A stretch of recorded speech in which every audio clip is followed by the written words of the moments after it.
फिर हमने एक स्टेप और पढ़ा था जिसको बोलते हैं RNA interference. RNA interference,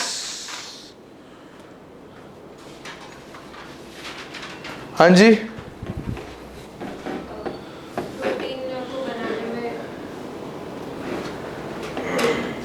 RNA protein में कन्वर्ट होता है, एमआरएनए प्रोटीन में कन्वर्ट होता है।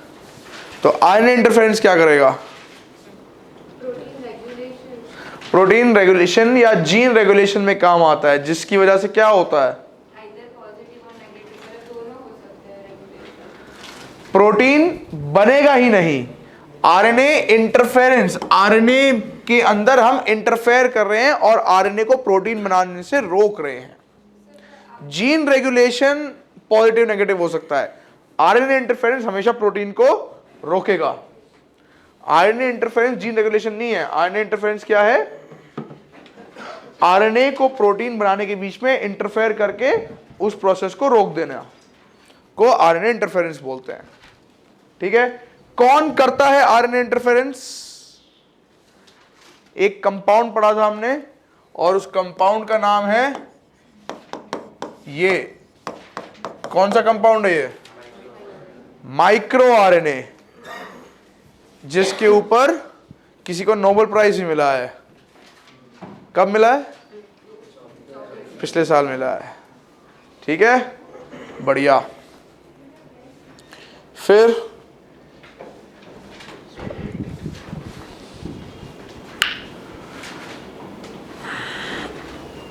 हमने एक चीज पढ़ी क्रोमोसोम्स के बारे में।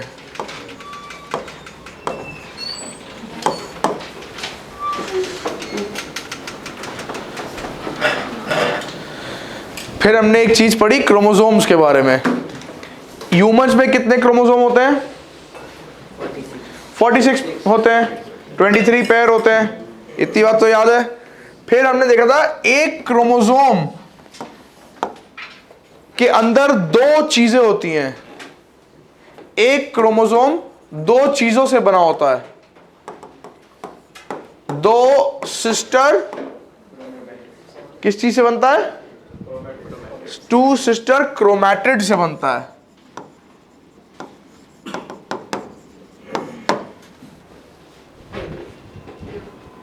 कुछ है ऐसा? आप कल नहीं आए थे?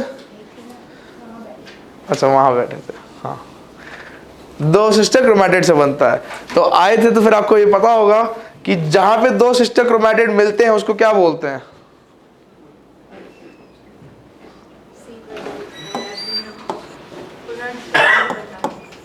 हाँ जी, क्या कह रहे हैं? प्रोनाउंसिएशन नहीं मालूम है, कोई बात नहीं। सेंट्रोमियर बोलते हैं। कौन सी जगह?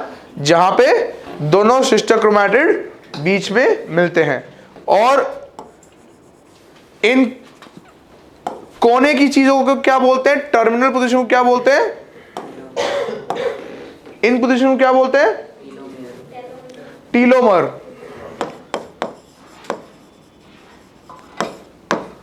ठीक हो गई बात? अब एक क्रोमोसोम में दो हिस्से होते हैं, या एक क्रोमोसोम में दो हिस्से नहीं होते हैं, डीएनए में दो हिस्से होते हैं। एक होता है यूक्रोमैटिन और दूसरा होता है हेट्रोक्रोमैटिन। ऐसा कुछ याद है? क्या होता है हेट्रोक्रोमैटिन? डार्क स्टेन्ड होता है। और क्यों होता है डार्क स्टेन्ड? पिगमेंट ज्यादा होता है। और उसमें क्यों पिगमेंट ज्यादा होता है?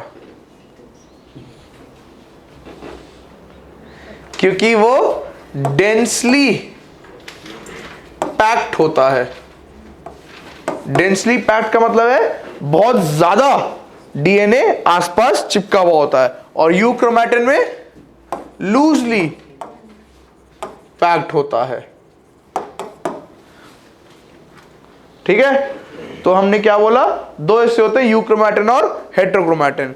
फिर हमें पता चला किसी एक प्रोजेक्ट के जरिए कि कितना यूक्रोमैटिन होता है एक डीएनए में, इंडियन कह रहा हूं, ह्यूमन डीएनए में कितना यूक्रोमैटिन होता है 92% तकरीबन, और हेटेरोक्रोमैटिन कितना होता है 8%। ठीक होगी बात, बहुत बढ़िया। फिर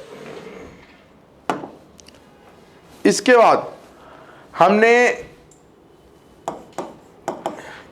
ह्यूमन जीनोम प्रोजेक्ट के बारे में पढ़ाई की। ह्यूमन जीनोम प्रोजेक्ट का लिमिटेशन क्या था? कुछ किया है रिवाइज, कुछ किया है? नहीं किया। क्यों, कहां उलझे हुए थे? हाँ, आप भी कल आए थे? आए थे, झूठ बोल रहा है। कहाँ था फिर? काम पे थे। कल तो संडे था। नहीं, काम था इसीलिए नहीं। काम था। कितनी उम्र है? क्या एज क्या है? 20। 20 साल में क्या काम कर रहे हो तुम? हाँ जी, ह्यूमन जीनोम प्रोजेक्ट क्या था?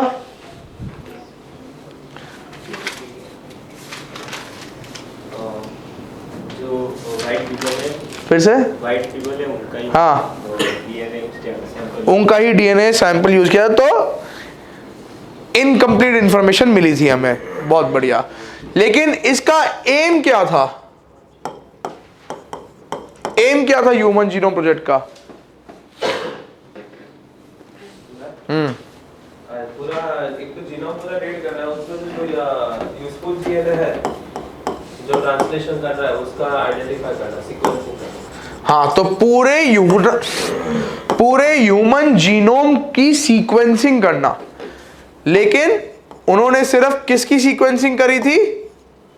सिर्फ यूक्रोमैटिन पार्ट की, सिर्फ यूक्रोमैटिन पार्ट की सीक्वेंसिंग करी थी कि डीएनए में जितना लूजली बाउंडेड, जो डीएनए आसानी से बाहर आ सकता है, जो लूजली पकड़ा हुआ है, उसी की सीक्वेंसिंग करी थी। सीक्वेंसिंग का मतलब कि क्या सीक्वेंस में न्यूक्लियोटाइड लगे हुए हैं, वो रीड करने की कोशिश की थी।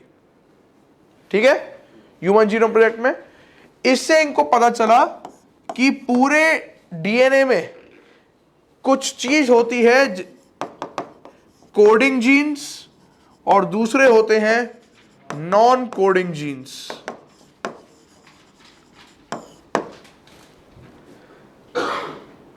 हाँ जी, कोडिंग जीन्स और नॉन कोडिंग जीन्स में क्या फर्क है?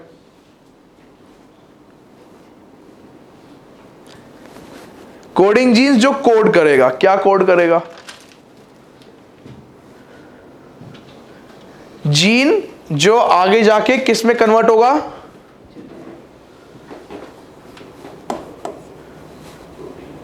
प्रोटीन में कन्वर्ट होगा। Very good.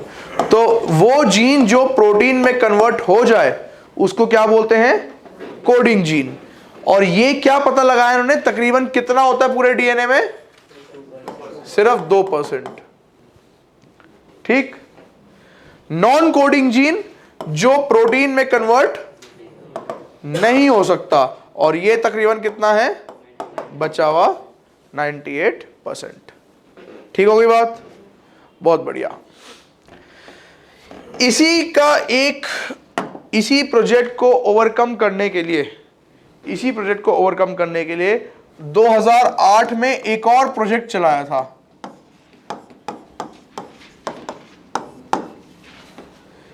ये कौन सा प्रोजेक्ट है? हाँ जी, आप 1 kgp 1000 क्या करना होगा? 1000 लोगों को एनालाइज करना है। और फर्क क्या है कि ये डाइवर्स बैकग्राउंड से बिलोंग करेंगे। ह्यूमन जीनोम प्रोजेक्ट ने किसको लिया था? सिर्फ अमीर गोरे लोगों को लिया था। लेकिन 1000 या 1 kgp में हमने क्या देखा, 1000 लोगों को लेंगे, 1K यानी